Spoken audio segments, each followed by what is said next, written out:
Hi, how are you? I'm doing grand. I'm doing grand. I have got a question. All right, I've got a question, and surely this is something that anyone could relate to, anyone could answer, right? You ever peeled a banana, or like opened a Winco chip bag, or just really like any, like cheap plastic chip bag, right? I fucking hate doing that. I fucking hate doing that. And I sound like the weakest man ever made. Like, oh, you can't peel the banana. Oh, you can't open the chip. No, I can open the banana and the chip. I just can't open it like good, right? Like I will either like fucking brutalize the nanner if I try to peel it like normal, and I'll get into what I mean by like normal, or I'll just like shred the chip bag because like the plastic's usually weaker than the fucking bag. So you just rip the thing open in this horrific fashion, and it's not nice. It's not sugoi, it's not moe. We're not here for it. We don't like it. We have the bananas, right? Bananas. So like if you wait for them to yellow, maybe they got a couple brown spots on them, right? They're super easy to peel at the stem. The thing is, the longer you wait, like as you wait for a banana to like degreen, to mature, it like changes, right? The quality of the banana changes. It goes from like, oh, it's got a lot of like probiotic in it. It's got a lot of sauce. It's got a lot of good. Oh shit, it's this place. Okay. Oh, you're the old elder. Just immediately get sidetracked.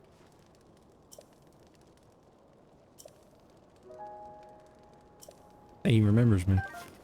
Cool. But yeah, so as you wait for the banana,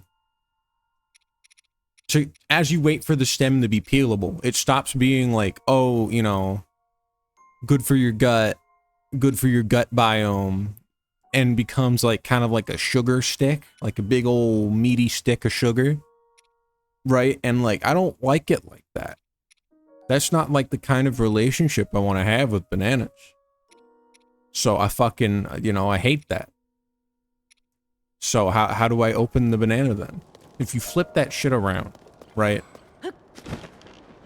You flip that shit around and you just pinch like the butt of the nanner. If you pinch it real hard, you'll get schmutz on your fingers, and maybe you'll like mess up the tip a little, but it'll open, and it'll be like a good quality nanner for once, right? That's how I open them. Or I just get a butter knife because I don't fucking care, and I don't want to get schmutz on my fingers, right? But that's hinging on there being the butter knife. Basically, what I'm trying to say is, if I was like a grasshopper og, or really any sort of og type character, I would be horrible at controlling my punch, my strength, my ability. I would either destroy everything or destroy nothing. That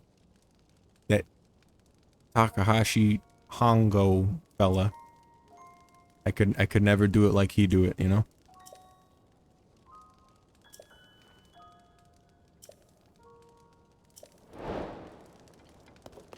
Flying through hoops. Yeah, I didn't actually read anything he said. I can't read and talk at the same time. It's one of my weaknesses. But that entire tangent, all of that was basically just like padding to say I finally watched Shin Kamen Rider, and that's a good film. That's a quality film. If I had to give my immediate thoughts upon finishing the movie, I would say I want to watch Kamen Rider 2. Or like I want to pick up like where Ichimonji leaves off, I want to see this story continue. And the beautiful thing is, I can. Because as far as I've heard, Shin Kamen Rider is like a beautifully faithful adaptation of like Kamen Rider 1. So, like, I can just go watch what would come next and not feel like I'm missing something. And that's awesome. You know? Or not feel... Or, yeah, I guess not feel like I'm missing something is right, but... It's less because... I would be missing things. Because they condensed the whole series into a movie. But it wouldn't be like... That's not what the movie said, or the movie left out that really important plot thing, you know? So, like, I'd be missing, like, oubliettes, but I wouldn't be missing the pulp. That's the important thing. But holy shit, man. Takahashi, it's Takeshi. Look at me. Look at my dumbass. I was trying to read. That's my defense. I was trying to read while I said it, and I can't do that. That's one of my weaknesses, as, you know, previously mentioned. One of my many strengths is that I'm always prepared. But one of my many weaknesses is that I can't read and talk at the same time.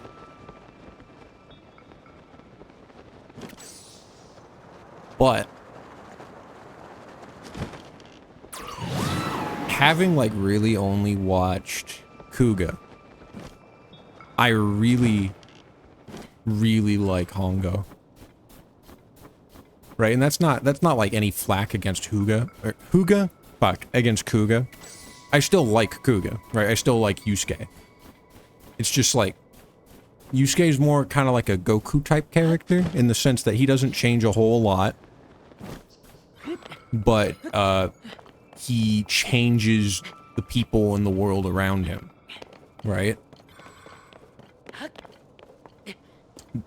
Like, he's a strong person with strong morals, and he uses the powers granted to him by the belt to do justice, to do what's right.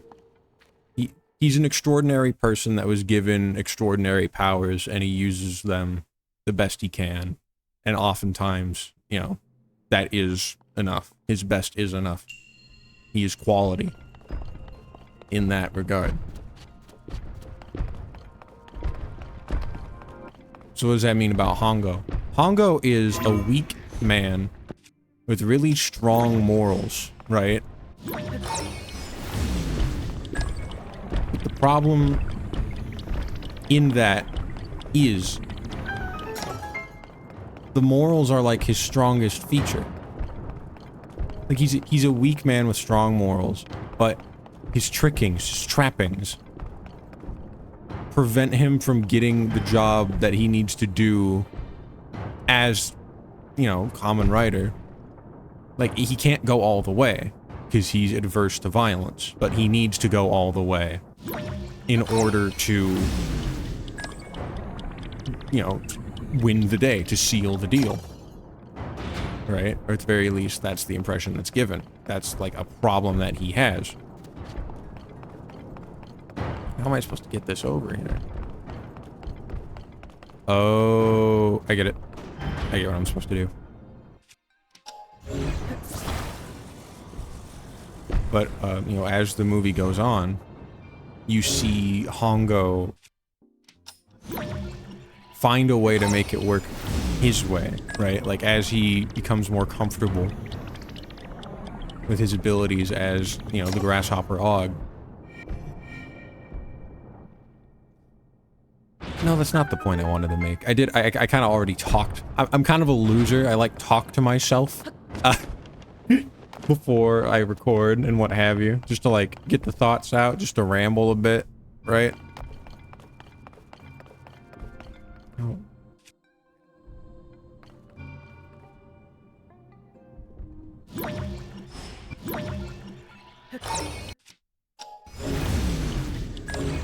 Shit. I can just grab it. I can just grab it. Like, he's got the strong morality. He's got this strong, like, vision. He's a really good person, but he doesn't have what it takes to do the job that he needs to do under the strict set of circumstances he finds himself in as Kamen Rider 1, right? So it's very satisfying. Fuck, how do I get that? Oh, I'm dumb. I'm just supposed to stop it. I'm just supposed to, like... I'm just supposed to do that.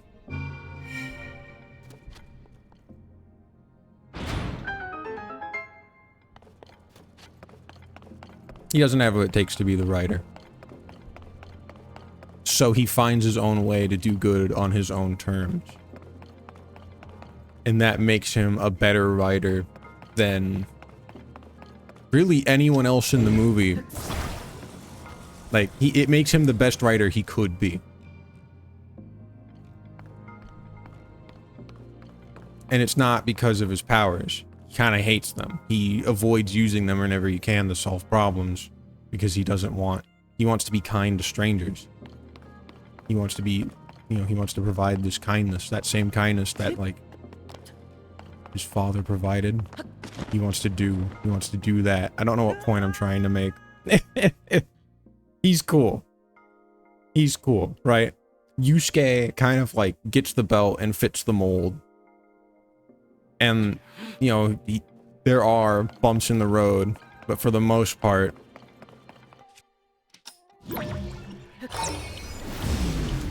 Oh, there are bumps in the road, but for the most part, he's a very good fit for the character of Kuga, simply because he wants to protect everyone's smiles. And, you know, that want, that desire, drives him to fight. But I feel like if Yusuke was in a similar circumstance to Hongo, because, like, Yusuke really only fights the Grongi, right? Like, he really only fights beings that he sees as alien to humans, and they just want to make humans suffer. So it's really easy for him to pulp them. But Hongo immediately has to fight like people, and he turns them into fucking, like, you know, dye pack blood explosion effects. But yeah. I don't know. It's a very different environment for a similar kind of person. And it's cool watching him get... It's cool watching Hongo wrestle with his anxieties, with his shortcomings, and find a way to carry on and, you know, make his father proud. Make everyone that's riding on him proud. His way. Right? But also, like, aside from that, he's... So, I've rambled about Kamen Rider before, and it was even less structured. You really had to be there. Oof. But I mentioned that I really liked the original Kamen Rider, or I guess Kamen Rider 1's design. Because, ultimately, at the end of the day, the franchise is called Kamen Rider. It's a masked rider, right? The guy in the mask can be anybody, but they've got to be on that motorbike. Right, and I feel like out of any of the riders, that original Kamen Rider got it. Got that rider part, got that motorbike part down the best. Because, you know, beyond having a cool bike that the bro uses to get around, he also, you know, like, his suit is still mostly, like, motorcycle themed. It is a motorcycle suit with, like, bug reference accents. It's not, you know, it's Kuga's like this ancient armored fighter character, and he has a motorbike, right? But if you look at, you know, Kamen Rider 1, it's like that guy is a motorbike guy who looks like a bug, and it's supposed to be about the motorbikes. And then, you know, furthermore, something I didn't know about Kamen Rider 1 going into, you know, watching Shin Kamen Rider, is that he can't fucking henshin. He can't fucking henshin. He has to use his bike to transform. And that's why the original Kamen Rider belt has that little fan on it. because when he's riding the bike, the fan spins, and that gives him the power from the latent prana in the air. That's like key. Prana's like key in this like era of Kamen Rider. I don't know if it like continues on through like the whole Showa era, but I know at the very least in Kamen Rider 1 and in Shin Kamen Rider, because they're very similar. Prana is almost like Dragon Ball's ki. It's like this latent life force. It doesn't give them the ability to shoot fucking like laser balls, but like making these Augs like run on Prana is part of what makes them so strong beyond their hybridization with insects, right? So it is like, it's similar but different. You can't shoot laser. It just makes you stronger. Kamen Rider stronger. Ba-doom-tsh. Look at this guy. Oh shit, I broke all of his berries. That's funny.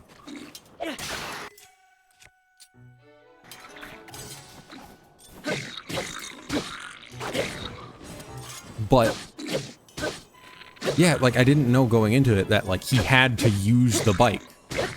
Because, like, I mentioned, like, Kuga is, like, this cool ancient bug warrior that happens to have a bike. But I will say, that's really only, like, a problem with the design. Because Yusuke makes good use out of the bike beyond just using it for transportation in the show. Like, in the fucking, as early as the 4th episode, does bro fight a Grongi with the motorbike. Right? And then considering that this is like the first Kamen Rider of the Heisei era, and they're trying to like make a new story with new legends, and it's totally divided, or devoid. Separate? What's the word I'm trying to say here? Totally devoided. Huh? Huh? No. It fucking, excuse me? You can... What? I've never done this. I've never done this. You can mount the bear? Yo. Oh, he can't really run though. Go and get him, Baloo. Get him. Get him.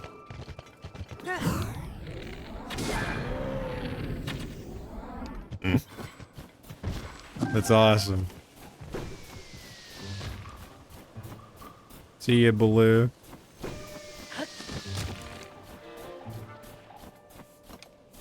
Do it again. Fuck you. Oh, his rock deflected my arrow.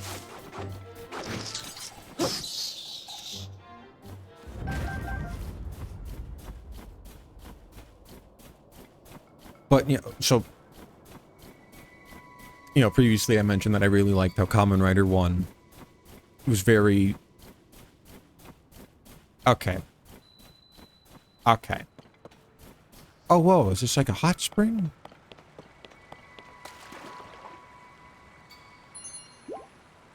Get out of here. That's cool. Yeah, I liked how it was very in touch with both the main guy and the bike, right? But I never knew that it went so far as to, like, center the main guy's powers around the bike. And around, like, the whole identity, right? Like, fucking Kamen Rider 1 is such an elegant and simple design. Visually and in operation. And I find him so, like, compelling. Right? How come? Okay, so there's two elements, right? There's the bug and there's the bike. I've already mentioned why the bike, you know, how the bike works with Hongo. He uses it to power up his belt, to filter prana into his system, to allow him to go Aug mode, to go beast mode as you would.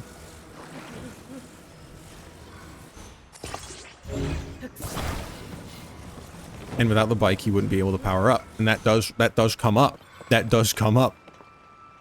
That is an interesting, like, thing that happens. It's such a beautiful film. I don't want to spoil it. My apologies. Right? Go watch it. I might not be able to help myself.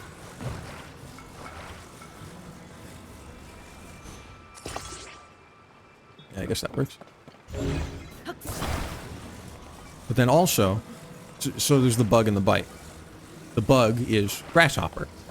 It's the cool, you know, little elements on his helmet and what have you when he's not biking.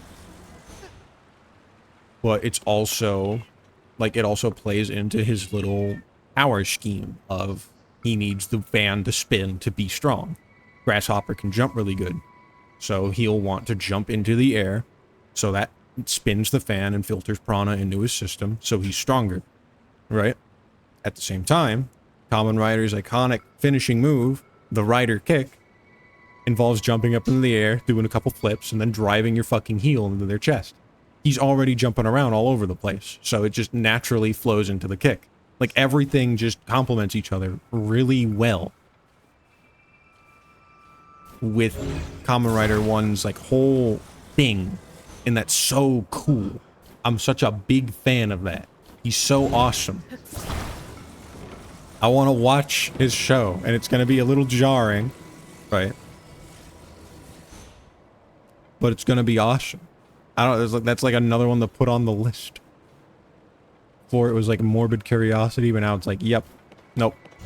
That's required reading, young man. At least for me. Ah, shucks. And the beautiful thing is that I can say at least for me. And this is like another cool thing, because it's just like a dude. Here's a series about a dude. There isn't much real continuity. Whenever there is continuity, like, the show will go out of its way to be like, oh my goodness, it's Kamen Rider blank. Wow. You know, like, it'll explain everything it needs to set it up in the moment. But it won't, like, it won't gut check you. It won't fact check you.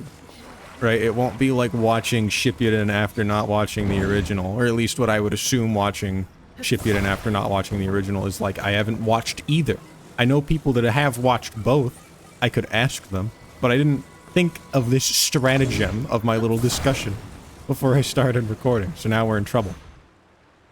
Can I talk to you, please? I know there's a plank of wood close to your head. But I'd like to communicate with you so I can get the food. Excellent.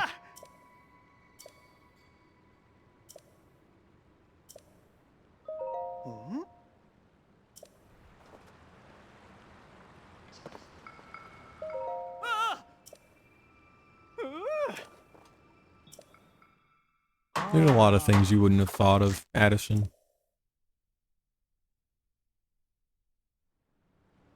Like, you didn't think to put, like, basic supports. Like, it's like, look at the thing it's standing on. Look at that little twig that it's standing on, right? I understand that in some environments, it's like dirt. It's like rock. It's not like dirt. It's like rock, right? You can't drive that spike into the ground. You could drive that spike into the ground otherwise. This guy's whole joke is that he's a shitty carpenter. I get it, but man... How are you that shitty a carpenter? I don't get it. What's your problem, dude? What is your Dan Dory issue, my good man? Still haven't played Pikmin. I'd like to, but I still haven't played it. But yeah, I don't know. What was I getting at? Hongo's awesome. Hongo's so awesome. I like that he kind of sucks. He's like a weak character, but he's a really strong man. And that's what makes him the best at what he does. It's not about the power you have as an AUG, as a writer. It's about how you choose to use it. And I also think that's like, that's one thing that the movie does an excellent fucking job of displaying with Ichimonji and with the Shocker writers. And that's all I'm gonna say. That's all I'm gonna say. Right? And that's one thing I really appreciate. That's another thing that I really appreciate about Kamen Rider 1. Is that you have those direct parallels of, if the main character was a dickhead, this is how he would act, and he would not be as good at his job. And I'm sure, like, that kind of thing comes up in, like, Western comic book stuff, too, or just in other fucking superhero media, right? Other forms of it. You know, like, the Spider-Man definitely comes to mind. As, like, you know, because great power comes great responsibility. If Peter was a dickhead, you know, New York would be a lot worse off. And he says that. but you never really get that same kind of direct, this is a guy that is Peter and he's a dickhead. Don't you appreciate that Peter's not a dickhead, you know? Outside of, like, you know, an alternate story. And that's an entire alternate story to make you appreciate a totally unrelated character. Or at the very least, a totally unrelated incarnation of a character, right? Outside of the fact they're both Spider-Man and they both probably talk to each other and have like a big sloppy kiss in Spider-Verse comics or Spider-Verse movie. Which I also saw. The first one, because I hadn't seen that one yet. And I'm gonna say it. It's cool. It's cool. Right? I briefly brought up the Spider-Verse. And, like, I feel like that just makes sense. Out of any of the superheroes to have a whole, like, multiverse property built around the alternate versions of that superhero, I think Spider-Man makes the most sense. Because one of the core, like, pillars of Spider-Man's identity is that he's just the guy in the suit. Right? And it's a bodysuit, so Spider-Man could literally be anybody. And I get that there are, like, you know, there are other stories. There are others, you know, in other stories with other characters. The writer can technically make Iron Man anybody, or they can make Tony Stark anybody. There is a Tony Stark that is Ant-Man, but he still acts and behaves like a Tony Stark. And then when they go, you know, in that story, right, it's kind of an oddity that Tony Stark is Ant-Man, because every other Tony Stark that they find is Iron Man. And somewhat recognizable as Tony Stark. But Spider-Man, fucking anyone can be Spider-Man. Literally fucking anyone. And there's a lot of really kooky, you know, adaptations. Penny, Ham, right? Honestly, I think the initial, like, lineup into the Spider-Verse, like that set of Spider-Man, does a really good job of conveying that anyone can wear the mask. Right? Because, like, Noir is a Peter, but he's so divorced from Peter in the way he acts and the way he's presented aesthetically that I'll forgive it, right? Because there still are a lot of Peters. It's still, you know, Western comic. Once your story ends, your story isn't really over. There's gonna be 300 other versions of you that carry on the legacy that makes... Well, there's gonna be 300 other versions of you that carry on the legacy, and that's gonna make, you know, fucking... choosing where to start, where to begin to read your story really confusing and frustrating because there's so many different versions of you in your story. This has been talked to death. You know, I'm just displaying that I'm caught up, is all. But yeah, that was a really good movie. I think the whole point of it is to show that anyone can wear the mask, and they do it with Miles in that setting. And I think that's like, oh no, I think the whole point of it, I mean the ending, the concluding statement, as Miles has finally understood, or like grasped, come to grips, right? Not, he finally understands what it's like to be Spider-Man. Miles had a good idea. He just didn't know how to do it, right? He didn't grow into the role, or he didn't understand how to do everything yet. He didn't have the steps, but he had the heart.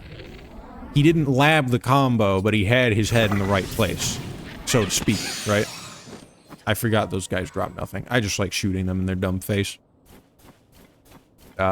Speaking of their dumb face, they don't have a head. Or no, they do have a head, they don't have a neck. They're just like a torso with a mouth. The more you know. Let's make the LeChopper. But yeah, like in that concluding scene where Miles is swinging around the area where he fucking was dragging Peter B, you know, as a unconscious body, now with a great mastery, as opposed to the previous floundering, like comedic floundering. He says that anyone can wear the mask, you know? Or he says like a speech centered around that, and that's... I like that. I don't know. I like Into the Spider-Verse. I don't know if Across is going to be able to pack that same kind of punch. Because Into the Spider-Verse is like... you know, this is the core message. We're gonna use these characters to tell the core message. But then Across is a sequel, so it's like, these are what these characters are up to. It's less, I don't know, it's less original. Because it's a sequel. And that's a hurdle that every sequel has to jump. But considering how well both movies have been received, from what I've heard, generally, why'd you say generally like that? I've got a couple of buddies that hate both those movies, and I'm gonna let them have that opinion. I like them. I mean, fucking one of them kind of hates Across a little more than Into, specifically because it hurts his fucking eyes, and you know what, that's kind of fair. I don't know, like, I don't need to, it's not a fight. You know, it's not a fight. I don't need to convince this guy that, no, you're wrong, and it's actually good. I'm just gonna let him do his thing, and I'm gonna do my thing, you know? And so be it. Let both of them.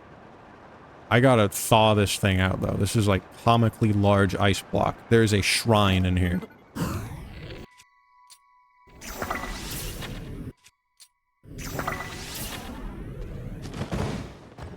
Is it even doing anything? It is, it is. You know, I've shot this Lionel bow before, right? Yeah. It's for a good reason. For a good cause. Giant ice cube. Oh no, it's hiding in the mouth of a cave. Okay.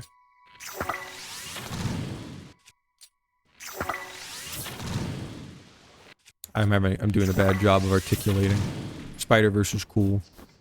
I'm worried the second one isn't going to be as good as the first one because it's a second one. That's really it. Congratulations. Ooh.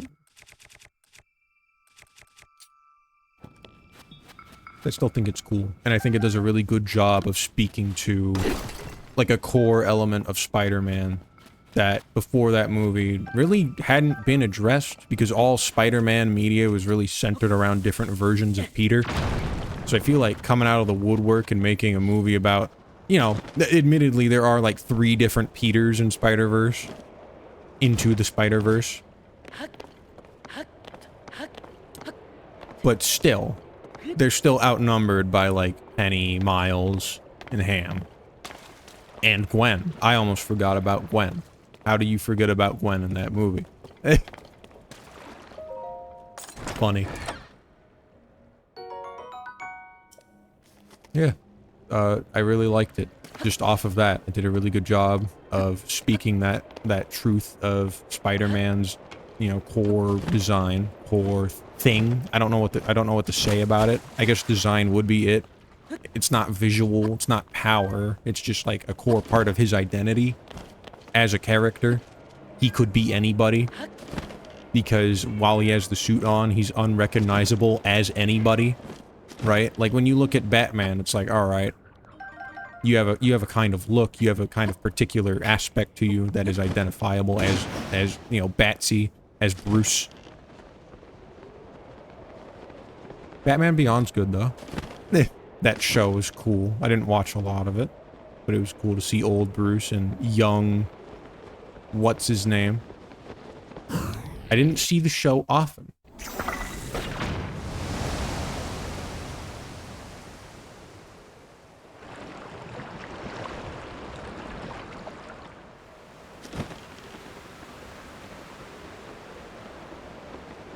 Yeah, Batman Beyond was a cool adaptation because it was such like a departure from typical Batman.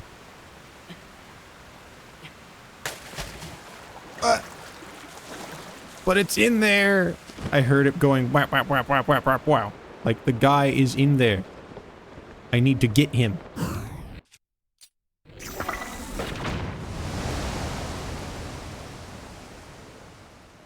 What's this doing? In the weird cave.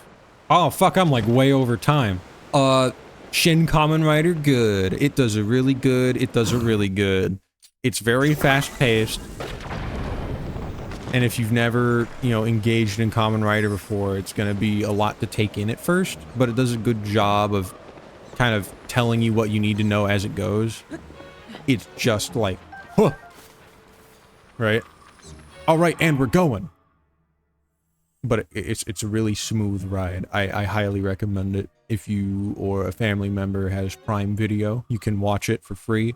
If you know a website where you can watch it for free anyway, do that. we love it. We love it. But yeah, I guess that's all for today.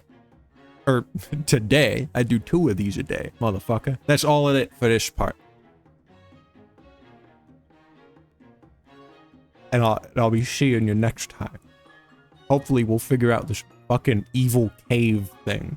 And it'll be like a cool reveal. Instead of just like a bubbly hot tub.